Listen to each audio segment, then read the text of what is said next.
Trujillo for joining us for our live stream event for the Medical Oncology Board Exam Review. So I'm Andy Lee, I'm the course director, and today we have the honor of having Dr. Jonathan Trujillo. He's going to talk to us about his personal experience with taking the boards recently, how he prepared for it, and then any tips that he can share with us. So John, thank you so much for joining us. So why don't you start off by talking about what the exam is like? What's the format of the medical oncology board exam? Yeah, sure thing. So thanks for providing the slide. So in general, the format is pretty standard. 240 multiple choice questions. It's divided into 4 sections, with each section having 60 questions, and then you're allowed about 120. You're allowed 120 minutes per section. And then in between sections, there are 3 breaks. So you have a total of 100 minutes for break time. And you can divide that however you desire. Like if you want to just blitz through and continue to the next section, you can do so, or you could take a short break and then block off a larger quantity of time for lunch, for example. And then during those breaks, you leave the room, and so you can go get lunch. And all the standard. We'll talk a little bit about the on the day of the exam, and I can get a little bit more into break time. And then the multiple choice questions are single best answer format. I would say the vast majority of them. There are a small number of questions that might be multiple response questions that require 2 or 3 correct options. And those are pretty obvious when you get to those. But again, those are the minority. And then there are 40 questions among the 240 questions that are new questions that don't count towards your overall score. And I think what's important to know is that as you're taking the test, those questions that are new you're not aware that those are new questions. So you just sort of approach every question as if they're going to count towards your score. And then this was my first time taking the board, so I didn't have up to date. That's for maintenance of certification. And then the content category, I think this is really important, and I'll talk about this a little bit more as I talk about how I prepared for boards. So these are the various contents. These are the category contents, and so they're divided into these 1, 2, 3, 4, 5, 6, 7, 8, 9, 10, 11. Yeah, 11 sections. And then there's on the side, that's the percentage of the test that particular category represents. And so, for example, GI is 13.5 versus, which is the large bulk of questions, versus something that's smaller like genetics, genomics, and tumor biology. And that can also provide a guide in how you allocate your time towards studying. Great, thank you. So let's talk about resources and materials. So what kind of resources and materials did you use when you were studying for your boards? Did you take any classes or question banks? And what did you find helpful and what wasn't so helpful? Yeah, so I guess, I think obviously board review starts as you're starting fellowship with didactic lectures during fellowship, rotating through the clinics and seeing patients, and that does go a long way. But of course, boards is an entirely different thing. So I would say I would factor that as like sort of the curriculum that in all of our fellowships are unique. And so my board reviews, in essence, started that through that initial introduction to oncology. And then I would say our fellowship also had board review sessions like once a week, where we just went through questions, and that was during the duration of fellowship. And so we did that there. I didn't find all that to be all that helpful. We had faculty come in. Sometimes it was helpful, but it was just so, it was first and second year fellowship. I took my boards later. I did an instructorship. And so by the time I took boards, a lot of what I learned during first year had already been dated, especially the immuno-oncology boom, the small molecular inhibitor boom, and just the whole landscape of oncology has changed quite rapidly. So I think whatever you learn in fellowship is important, but ultimately what you see in boards is what matters as you're preparing for this. And so it's really important to have to do questions and to get into the habit of answering questions in board format. And then obviously, so I'm a geo-oncologist, and so I came to it and I'm sure all of you have your own unique subspecialty or area of focus. And so then that was another area where I had at least background knowledge as I was preparing for boards. Then in terms of board review materials, there were a couple of books that circulated. I didn't find them to be quite helpful. I won't name the specific one, but it was dated by the time I took boards. Like I think I got it as a first year fellow, and by the time I took boards, it was definitely out of date. It was so obviously out of date. I mean, I guess that was a good exercise, and I knew when I was going back and looking at least I knew the material. I knew it was wrong. But in terms of for the sake of time, I just sort of eliminated it as a resource. And then there are question banks. Happy to show them, give specifics, but there was a specific question bank that's updated that I used before taking this course. Ultimately, I took this course. And I did a lot of questions through this question bank, and I spent a lot of time on the answer. I liked this question bank in particular because I felt like the answer choices were very, very thorough. They did have some comments about how up to date it was, referring to NCC guideline changes, for example, if that was appropriate. And then they had the references. So there were links to the articles and the primary resources. I didn't spend a lot of time doing that. I know some people do that. I did that as a fellow, as I was learning the material, just as part of fellowship education. But for boards in particular, I didn't go to the New England Journal of Medicine and go through papers. I know some people like that or study that way, but I don't. I wanted to have. There's a lot of material, so I didn't do that.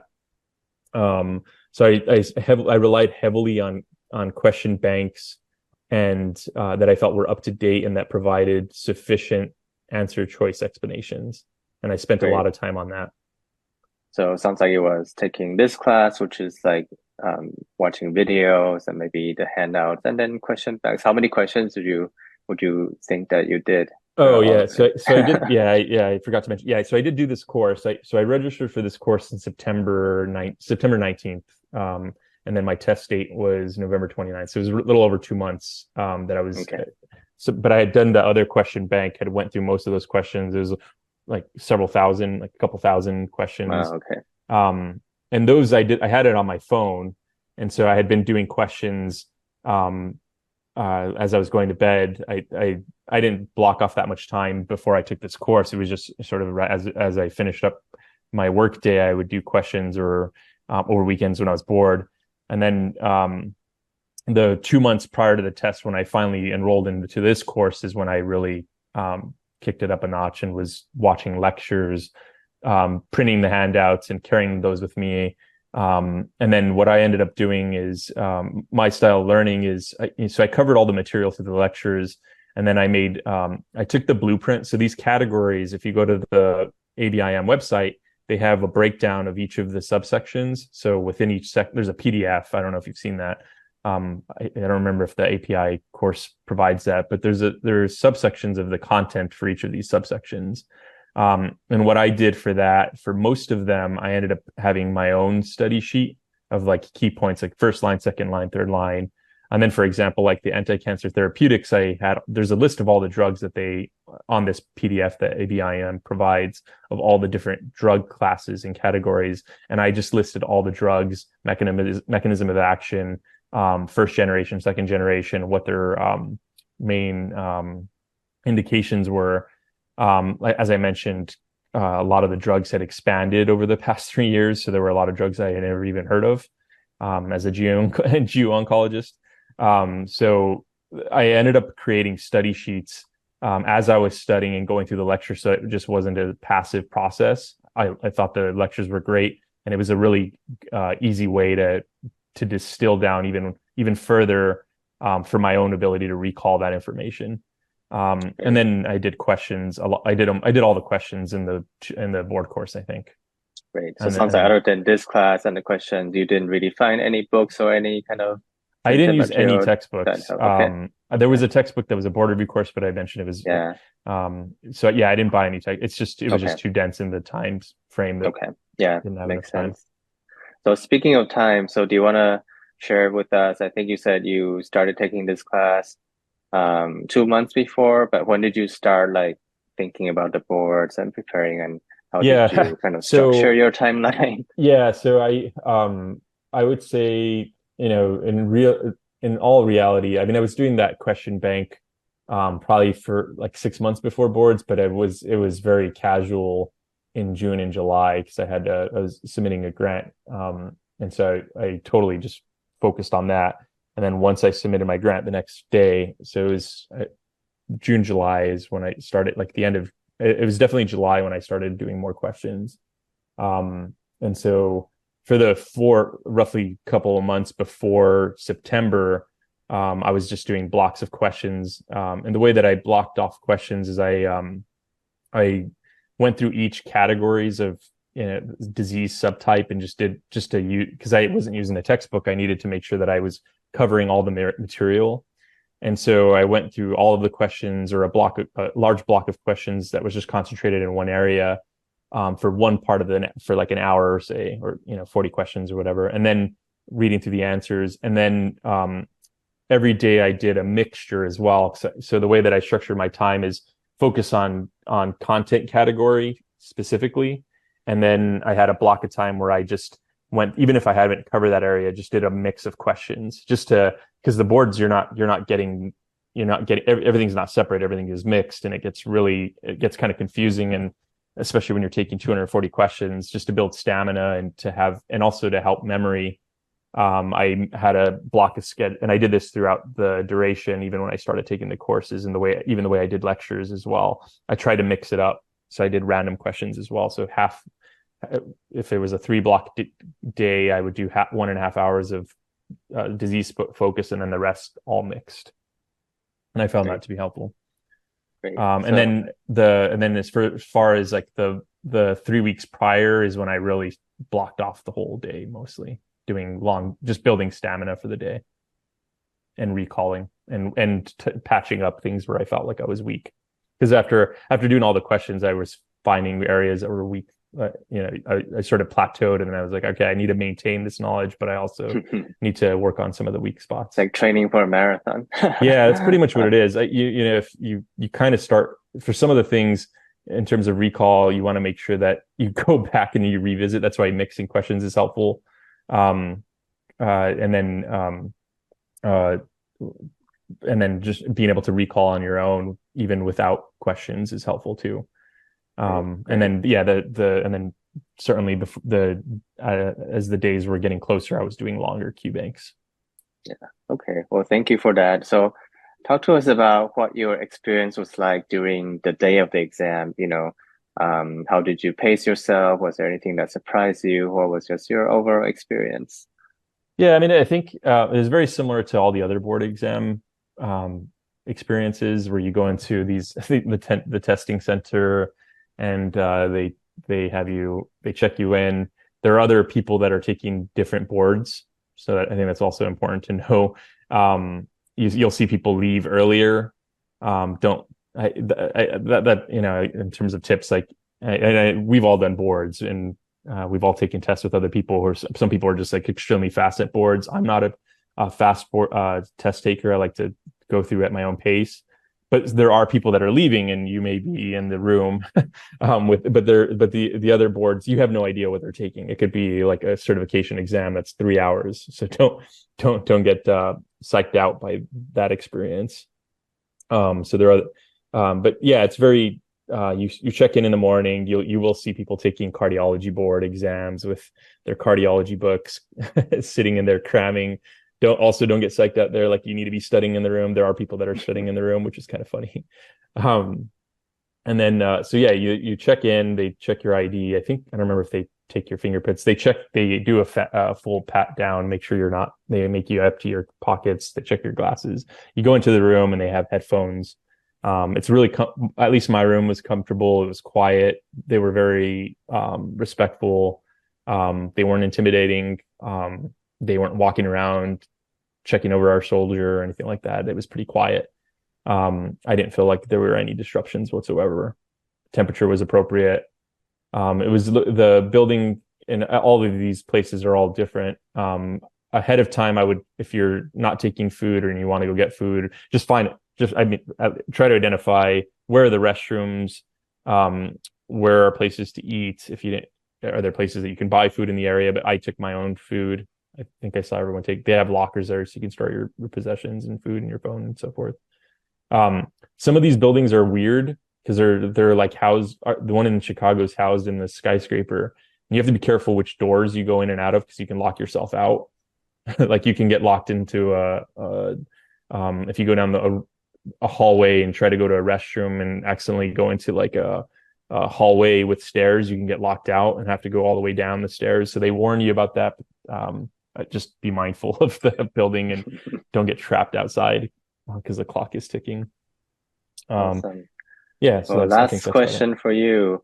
So what parting tips do you have for our attendees who are preparing for boards? Anything you know now that you wish you had known back when you were preparing for the boards? So any tips for either board preparation or for day of exam? Yeah, I felt like I probably could have. I think the day is long, and the mixture of questions over time you get tired. I didn't do a whole lot of practice exams, like full length practice exams. I did, like I did 2 2-hour blocks is probably the maximum I did.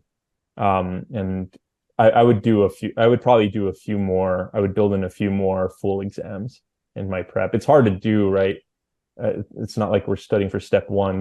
Everyone has clinic, everyone has other obligations. Yeah, it's hard to find it's really hard to do 8 hours. that. Yeah. How do you find 8 hours, right? And then feel like you can function the next day. So that would have been. I did get really tired at the end. I was like, this is I haven't done this in a long time. Well, thank you so much for sharing your experience. That was very, very helpful.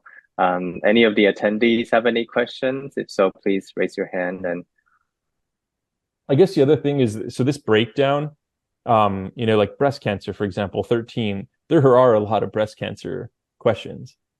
You'll be surprised how many you're like, I remember getting like 2 in a row. And it's just, there are a lot of breast cancer questions. So I think the allocation of time is important. The other is, I would say the allocation of time, go through if they're bang for the buck. I mean, these content areas like breast cancer is, like if you go to like GI, there are a number of cancers, right? So obviously you have to cover all of GI. And GU is broken down into several different cancer types, but breast cancer is just one cancer type among the whole category. Yeah, that's so true. That's why we have Dr. Chen as our next speaker. So, and then the other, I was going to say the epidemiology, those equations. Those questions. I felt like those questions are, the lectures. We have the lectures, and then you have board questions. Ultimately, you have to memorize the equations. Just have those handy, and they give you a little board where you can write them out. The questions are pretty straightforward in that regard. If you know the equations, you can at least tackle the question.